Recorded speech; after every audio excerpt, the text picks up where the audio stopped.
जाए यार, आ जाए प्लीज, आ जाए, आ जाए यार प्लीज, आ जाए। दरखास्त कर रही हूँ आप लोगों को। नहीं, काबिल एहतराम तो तब होंगे मेरी बात सुनेंगे। मैं आज 2 महीने बाद आई हूँ लाहौर। हमने हमेशा बात सुनी, हमेशा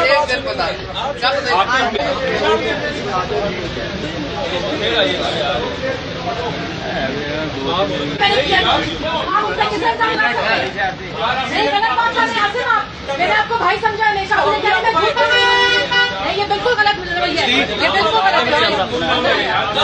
मैं मिलके कर रही हूँ, मैंने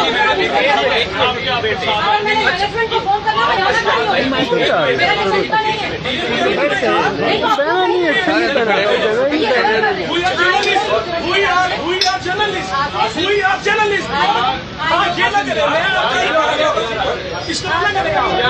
मैं आपका बहन होने के नाते खामोशी से सुन रहा हूँ।